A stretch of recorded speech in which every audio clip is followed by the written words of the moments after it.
Hello दोस्तों, solution by PJ में आप सबका स्वागत है। आज हैं इकोनॉमिक्स के टॉप 10 प्रश्न।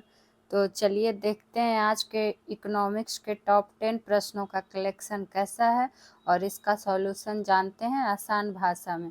और अगर अभी तक आपने हमारे चैनल को सब्सक्राइब नहीं किया है तो प्लीज़ सब्सक्राइब कर लीजिएगा और बेल आइकन पे भी क्लिक कर लीजिएगा।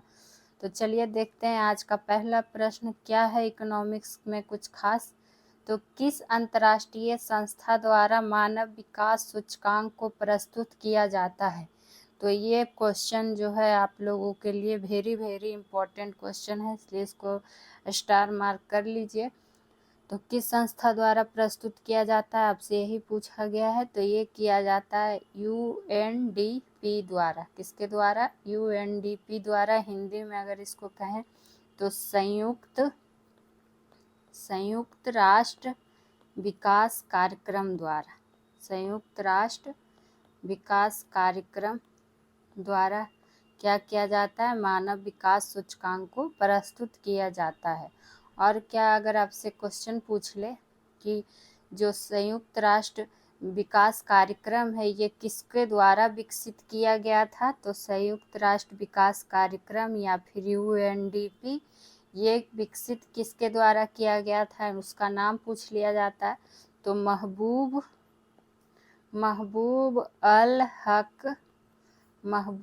अल हक द्वारा विकसित किया गया था। महबूब अल हक द्वारा विकसित किया गया था। ये पॉइंट भी ध्यान में रख लेना है। अगर आपसे पूछ दे कि मानव विकास सूचकांक के 3 मुख्य घटक, इसको साइड में ऐसे लिख देते हैं, आप लोग भी नोट डाउन जरूर कर लीजिएगा। जैसे कि मानव विकास सूचकांक के 3 घटक, 3 प्रमुख घटक कौन कौन है, और ये भी आपको एग्जाम में काफ़ी बार पूछा जा चुका है। तो ये है जीवन प्रत्याशा। कौन? जीवन प्रत्याशा, शैक्षिक स्तर, जीवन प्रत्याशा, शैक्षिक स्तर एवं प्रति व्यक्ति सकल घरेलू उत्पाद। प्रति व्यक्ति सकल घरेलू उत्पाद, ये हैं 3 मुख्य घटक। किसके? तो मानव विकास सूचकांक के मुख्य 3 घटक, जीवन प्रत्याशा, शैक्षिक स्तर एवं प्रति व्यक्ति सफल घरेलू उत्पाद। तो यहाँ पर आपको ये 3 पॉइंट याद रख लेना है। अब आइए क्वेश्चन नंबर 2 पे। हमारा क्वेश्चन नंबर 2 क्या है? किसी अर्थव्यवस्था में होने वाला मात्रात्मक परिवर्तन, यानी कि जो मात्रात्मक परिवर्तन है किसमें? तो अर्थव्यवस्था में, वो क्या कहलाता है? वो आपका कहलाता है आर्थिक समृद्धि। आर्थिक समृद्धि या इसको समृद्धि या फिर इसको इंग्लिश में क्या लिखेंगे? Economic growth. वृद्धि यानी कि किसी चीज़ का विकास होना, तो इकोनॉमिक ग्रोथ ही है जो किस अर्थव्यवस्था में क्या है? होने वाला मात्रात्मक परिवर्तन है। अगर आपसे पूछ दे क्वेश्चन कि आर्थिक समृद्धि में सबसे उपयुक्त मापदंड क्या है, यानी कि आर्थिक समृद्धि का जो है सबसे उपयुक्त मापदंड, और आपको यहाँ पर इम्पोर्टेंट क्वेश्चन का ही सॉल्यूशन कराया जाता है, तो आप लोग नोट डाउन जरूर करते जाइएगा। और आप लोग से बार बार कह रहे हैं कि सारा इम्पोर्टेंट क्वेश्चन का ही कलेक्शन रहता है, तो आपके पास भी अगर नोट्स तैयार होगा तो एक अच्छे क्वेश्चन का कलेक्शन तैयार हो जाए, और वो भी आपको हर सब्जेक्ट का कराया जाता है, तो आप लोग नोट डाउन जरूर करें। तो देखिए, अगर आपसे पूछ ले कि आर्थिक समृद्धि का सबसे उपयुक्त मापदंड क्या होता है, तो सबसे उपयुक्त मापदंड क्या हो जाता है? प्रति व्यक्ति वास्तविक आय ही है जो क्या करता है? आर्थिक समृद्धि का सबसे उपयुक्त मापदंड हो जाता है। ठीक है। और अगर आपसे पूछ दे कि आर्थिक समृद्धि में अनिवार्य रूप से वृद्धि कब होगा, मतलब कि जो आर्थिक समृद्धि है इसमें अनिवार्य रूप से वृद्धि कब हो गया, हम शॉर्ट में लिख देते हैं, बाकी तो हम बोल भी रहे हैं तो आप लोग नोट डाउन आसानी से कर सकते हैं कि अनिवार्य रूप में वृद्धि कब होगा आर्थिक समृद्धि में। तो कब होगा? अगर किसी देश में पूंजी निर्माण हो रहा है, अगर किसी देश में क्या हो रहा है, पूंजी निर्माण हो रहा है, पूंजी निर्माण हो रहा हो। देखिए क्वेश्चन कैसे रहेगा। पहला क्वेश्चन तो ये हो गया कि किसी अर्थव्यवस्था में होने वाला मात्रात्मक परिवर्तन ही क्या है, आर्थिक समृद्धि है। और आर्थिक समृद्धि का सबसे उपयुक्त मापदंड क्या होता है, तो प्रति व्यक्ति वास्तविक आय। और अनिवार्य रूप से आर्थिक समृद्धि में वृद्धि कब होगी, तो जब किसी देश में पूंजी निर्माण हो रहा है तब। ठीक है, अब आइए क्वेश्चन नंबर 3 पे।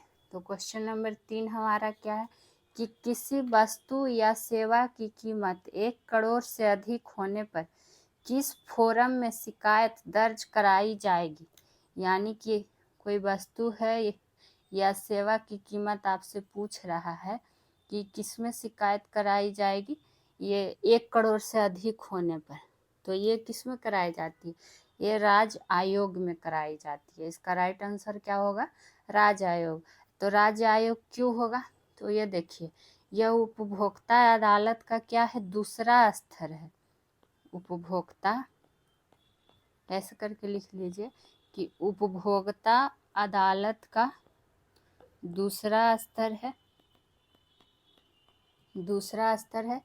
यहाँ मुआवजा क्या होता है, 20 लाख से अधिक हो पर 1 करोड़ से अधिक नहीं होना चाहिए, नहीं तो फिर क्या होगा, शिकायत दर्ज कराया जाएगा। यही है इसका राज्य आयोग में।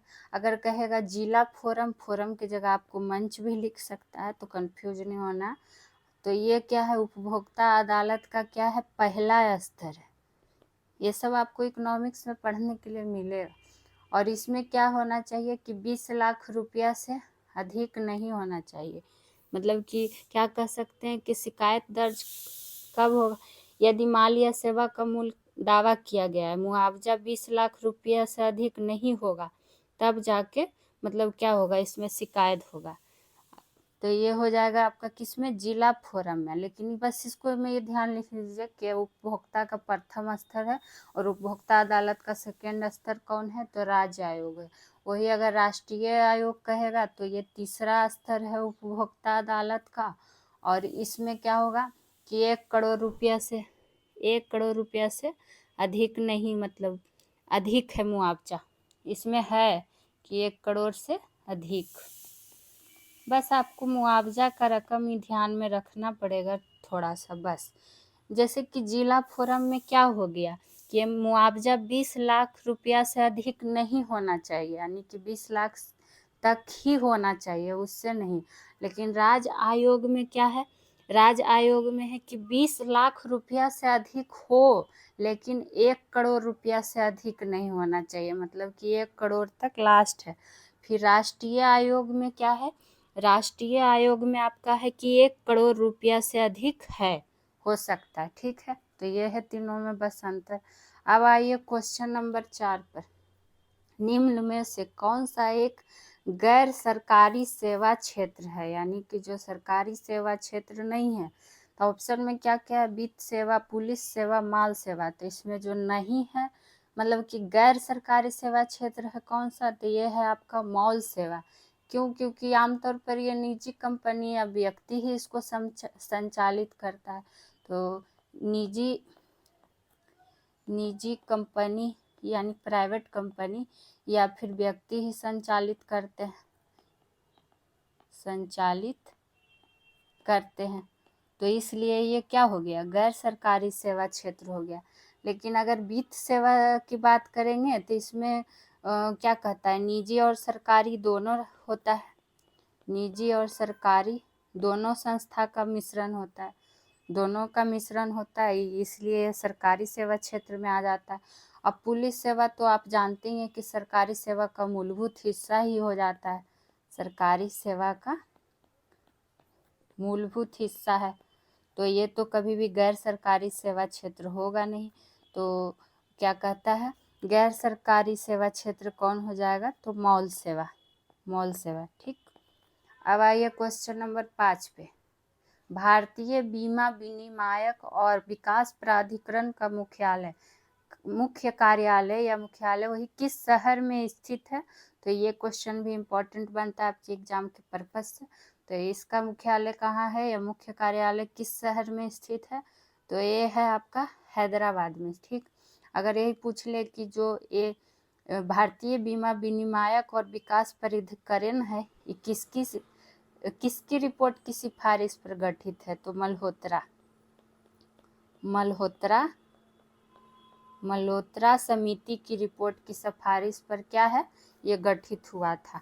उसी तरह अगर आपसे पूछ दे कि केंद्रीय आलू अनुसंधान संस्थान कहाँ है, तो वो कहाँ है? शिमला में। केंद्रीय आलू अनुसंधान संस्थान ये कहाँ है? तो शिमला में। चंडीगढ़ में क्या हो जाएगा? तो केंद्रीय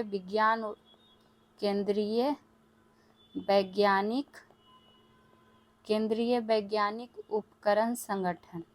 ठीक है, ये सब इम्पोर्टेंट है इसलिए आपको बताया और लिखाया जा रहा है। जो इम्पोर्टेंट नहीं आया है वो आपको हम खुद नहीं बताएंगे, लेकिन जो एग्जाम के पर्पज से इम्पोर्टेंट है उसको तो आपको लिखना ही पड़ेगा, जानना ही पड़ेगा। अब आइए क्वेश्चन नंबर 6 पे। मैक्रो इकोनॉमिक्स के अध्ययन का सिद्धांत मतलब विषय जो है वो किस सिद्धांत पर आधारित है?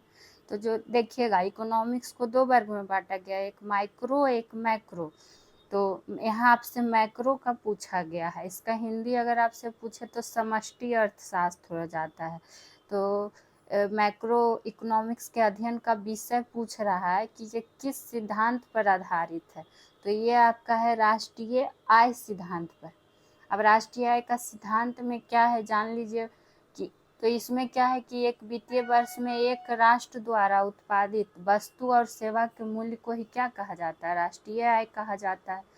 और बात करेंगे उपभोक्ता सिद्धांत का, तो इसमें इस बात का जांच पड़ताल है कि मतलब लोग अपना स्वाद या आर्थिक तंगी के अनुसार तय करते हैं कि अपना पैसा से हमको क्या खरीदना है। इतना लिखना पॉसिबल नहीं है, आपको बस समझा देते हैं, इसका सुन लीजिए आप लोग। तो राष्ट्रीय आय सिद्धांत लिख लीजिए कि इसमें क्या है। तो इसमें है कि एक वित्तीय वर्ष में एक राष्ट्र द्वारा उत्पादित वस्तु एवं सेवा का मूल्य, ये क्या है? राष्ट्रीय आय सिद्धांत है, और जो कि मैक्रो इकोनॉमिक्स के अध्ययन का सिद्धांत इसी सिद्धांत पर आधारित है। और उपभोक्ता सिद्धांत में आपको क्या बोले कि इसमें यही जांच पड़ताल है कि लोग अपना स्वाद और आर्थिक तंगी के अनुसार तय करते हैं कि अपने पैसे से क्या खरीदना है। जैसे हमको अगर कोई मार्केट से जो चीज़ हम 100 रुपया मेरे पास ही है और हम सक्षम है 100 रुपया का ही सामान खरीदने में, तो उसी हिसाब से हम 100 रुपया का ही सामान खरीदेंगे ना, 200 का तो नहीं खरीद लेंगे। तो ही हो गया। बात करेंगे उत्पादन सिद्धांत पर। यहाँ पे उत्पादक लिखा गया है, यहाँ उत्पादन सिद्धांत होना चाहिए। तो उत्पादन सिद्धांत यानी कि उचित मूल्य पर माल का उत्पादन करने के लिए व्यवसाय कैसे भर्ती करते हैं उसी का वर्णन है। अब उत्पादन करना है तो उसके लिए तो पता होगा ना कि कितना पैसा लगाना है, कैसे व्यवसाय करना है। तो उन सभी चीज़ों का सिद्धांत है जो किसमें है? उत्पादन सिद्धांत में वर्णन है। तो ये बस आपको समझाने वाला क्वेश्चन था, और बस ये ध्यान के लिए रख लीजिए कि कौन चीज़ किस सिद्धांत पर काम करता है। अब आइए क्वेश्चन नंबर 7 पे। भारत में गरीबी की गहनता के माप के लिए सबसे उपयुक्त मानदंड क्या है? ठीक है, अगर गरीबी की गहनता से माप करना है तो सबसे उपयुक्त मानदंड क्या है? तो ये है बहुआयामी गरीबी सूचकांक। यही है जो सबसे उपयुक्त मानदंड है। ठीक है, अगर आपसे पूछ दे कि जो बहुआयामी गरीबी सूचकांक है उसकी गणना में मतलब मुख्य इकाई क्या होती है, तो ऐसे लिख लीजिए कि बहुआयामी गरीबी सूचकांक गणना में मुख्य इकाई क्या होती है। बाकी तो आप लोग सुन ही रहे हैं, और आप लोग सब रिक्वेस्ट है पूरा वीडियो आप लोग ज़रूर देखिए, आप लोग के एग्ज़ाम के लिए बहुत हेल्प होने वाला है। तो गणना में मुख्य इकाई किसको माना जाता है? परिवार को। ठीक है, ये पॉइंट भी यहाँ से ध्यान रखें। बात करेंगे लकड़ावाला समिति। तो लकड़ावाला समिति ये किससे संबंधित है? तो ये भारत गरीबी की माप के लिए संबंधित है। भारत गरीबी की माप के लिए।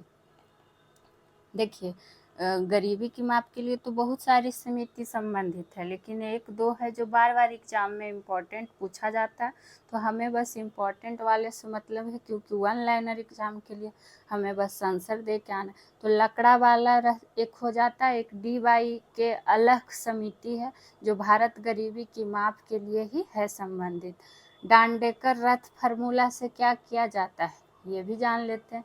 तो डांडेकर रथ फार्मूला गरीबी रेखा का निर्धारण करने में, अगर आपसे पूछ दे कि गरीबी रेखा का निर्धारण का संबंध किससे है, तो डांडेकर रथ फार्मूला से।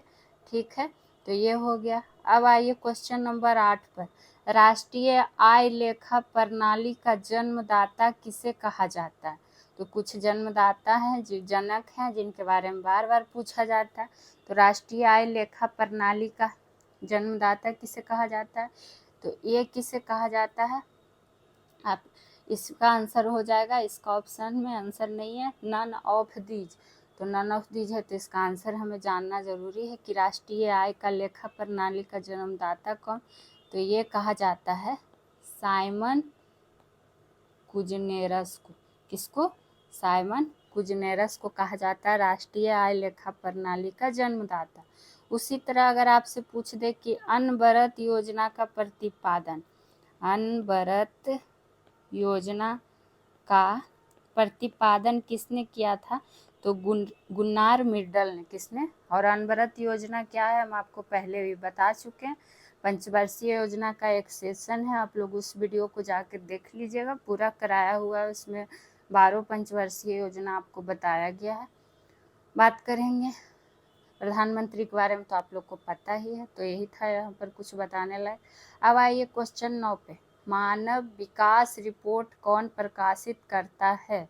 तो ये कौन प्रकाशित करता है? ये करता है वर्ल्ड बैंक, यानी कि विश्व बैंक है जो मानव विकास रिपोर्ट प्रकाशित करता है। अगर आपसे पूछ दे कि वर्ल्ड बैंक का स्थापना कब हुआ था, तो स्थापना कब हुआ था? 1944 में। और इसका प्रथम अध्यक्ष पूछ लिया जाता है, तो किसका? तो विश्व बैंक का प्रथम अध्यक्ष का नाम पूछ लिया जाता है, जो कि नाम क्या था? Eugene Meyer. कौन मेयर? Eugene Meyer. अगर आपसे पूछ ले कि वर्ल्ड बैंक का मुख्यालय या विश्व बैंक का मुख्यालय कहाँ है, तो ये है आपका वाशिंगटन DC में। कहाँ? वाशिंगटन DC में। ठीक है, अब आइए क्वेश्चन नंबर 10 और आखिरी प्रश्न पे।